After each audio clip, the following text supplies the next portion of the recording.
Okay, so what if God isn't some static, all-powerful king sitting on a throne, but is actually part of the creative flow of the universe itself?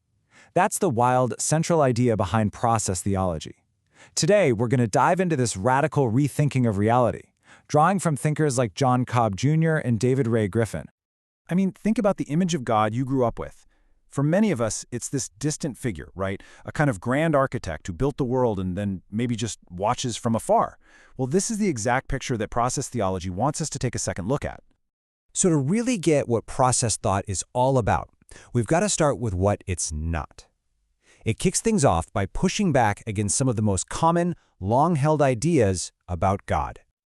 Process theology basically says, a lot of our popular ideas about God just don't cut it anymore.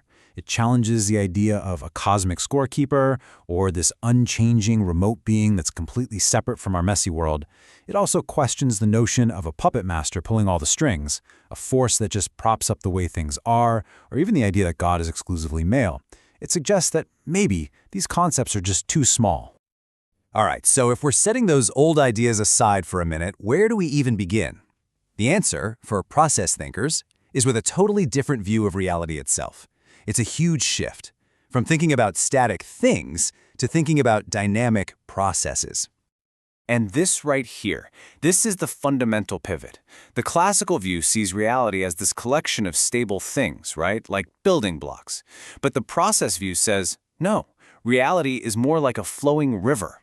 In this way of seeing things, nothing just is. Everything is constantly becoming. The philosopher Alfred North Whitehead, who's the real ground zero for all this, put it just like this. He said to exist isn't about being a noun, it's about being a verb. To be real is to be happening. Even a rock isn't just a static thing. It's actually a very, very slow event of molecules vibrating and holding together. Okay, so if reality is a flow of events, what are the building blocks? If it's not atoms in the traditional sense, then what in the world is it? Well, process thought has a really unique answer. The most basic unit of reality here isn't a particle, but a pulse of experience. It's called an actual occasion. Just think of it like a tiny momentary drop of reality that flashes into existence and is immediately gone, replaced by the next one. A really good way to picture this is to think about a movie.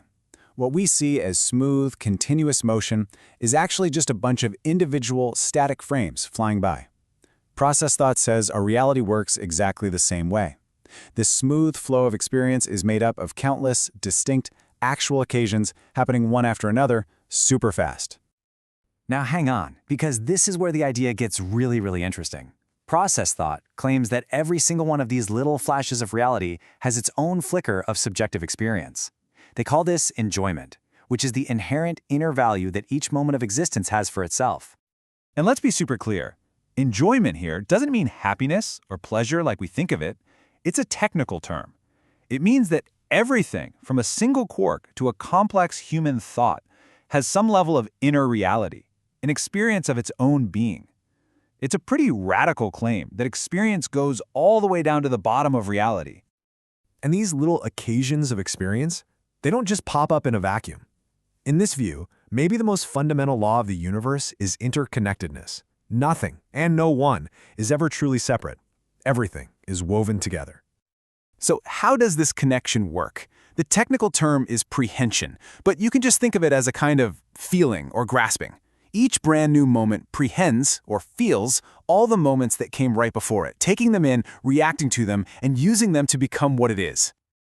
So as you can imagine, a model of the universe that's this deeply interconnected and full of experience, well, it has huge implications for the big questions, like free will, creativity, and of course, the nature of God. And this whole idea of prehending the past leads to a pretty profound consequence.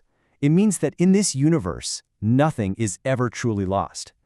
Every single moment, every experience, good or bad, gets carried forward and woven right into the fabric of the present. This concept is called objective immortality. It means that your experience right now, this very second as you listen to this, it becomes a permanent objective fact that will be felt by every future moment in the universe, even if just faintly.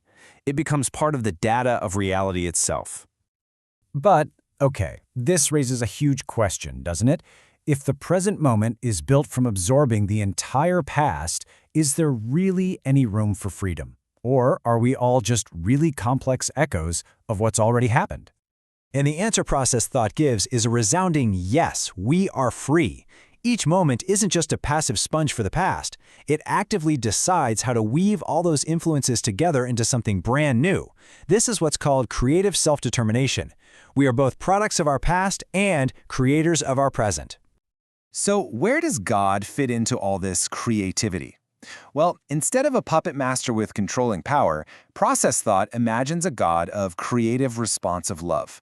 This is a God who doesn't dictate and control, but participates and persuades. And here's how it's supposed to work. For every single actual occasion, from the vibration of a subatomic particle to a major life decision, God provides what's called an initial aim.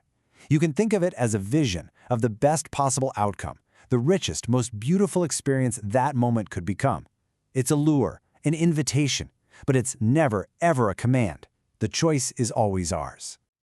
Okay, let's bring all these pieces back together and see what this new picture of the cosmos really means for us. Living our lives day by day, moment by moment.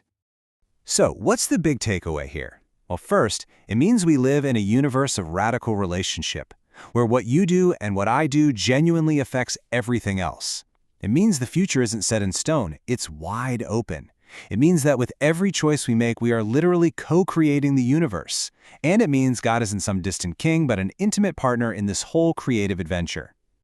Ultimately, this philosophy suggests that a good life, a meaningful life, is one lived with this awareness of interconnection.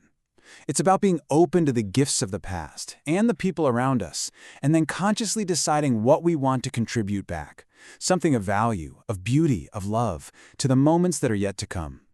And so that's where we land. Process theology isn't just some abstract theory in a book. It's a call to see reality as it's unfolding right now, in this very instant. Every single moment is a fresh act of creation. So the only real question left is, what will you create with yours?